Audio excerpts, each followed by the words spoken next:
जमिनीतून व बियाण्यातून पसरणाऱ्या रोगांचा व किडींचा प्रादुर्भाव यापासून थांबतो, बियाण्याची उगवण क्षमता वाढते, त्याचप्रमाणे रोपे सतेज व दोनदार होतात।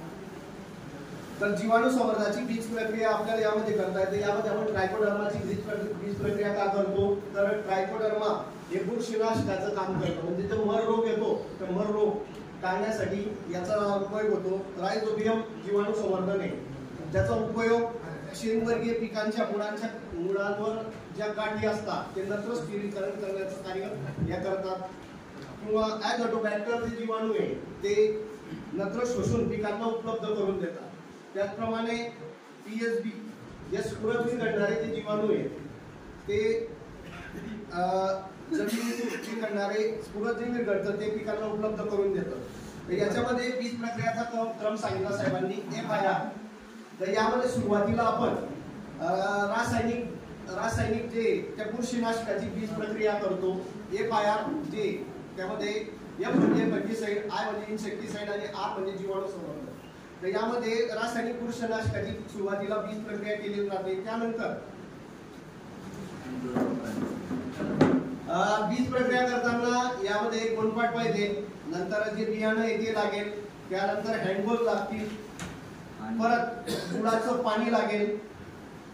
हे झाल्यानंतर ती बीज प्रक्रिया आपण पीक पेरण्याच्या 1.5 ते 2 तास अगोदर करायची आणि ती सावलीमध्ये करायची। एक गोष्ट लक्षात ठेवायची, सावलीमध्ये करायची।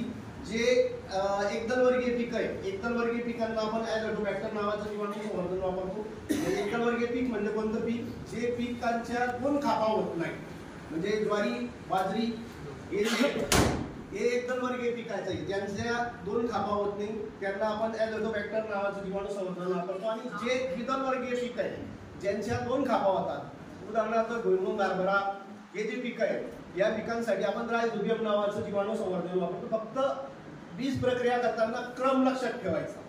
सुरुवातीला आपण बुरशीनाशकाची बीज प्रक्रिया करतो, त्याच्यानंतर इन्सेक्टिसाइडची करतो, त्यानंतर राइझोबियम ॲझोटोबॅक्टरची करतो आणि सर्वात शेवटी जी आहे ती पीएसबीची बीज प्रक्रिया करतो। या बीज प्रक्रियामध्ये 15 ते 25 मिनिटाचा अंतर प्रत्येक बीज प्रक्रियेमध्ये असणं गरजेचं आहे।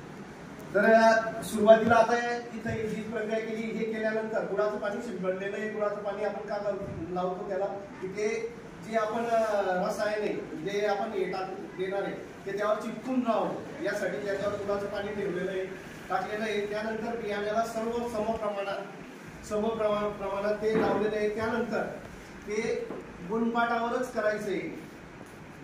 हे करताना बीज प्रक्रिया जी आहे ती गुणपाटावर करावी। ते लावल्यानंतर आणून घ्यायचं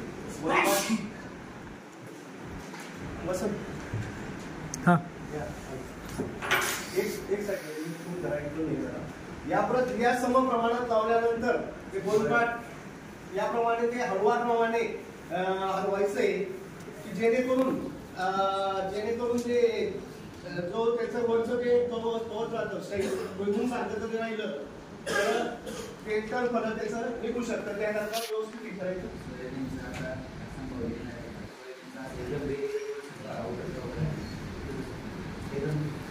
लाईटली सोयाबीनचं जे आता सोयाबीनचं आपण पेरणी करणार आहे, सोयाबीनचं बियाणं जे राहतं त्याला एकदम हळवाप्रमाणे त्याची बीज प्रक्रिया करायची। आपण जुन्या काळामध्ये जर बघितलं तर आपण कापसाला खाटीवर कापसाचं जे रुई राहायची ती आपण खाटीवर घासायचो, भाच्यामध्ये घासायचो। त्याचप्रमाणे ते येण्याकरता आता याप्रमाणे त्याची बीज प्रक्रिया करायची आहे।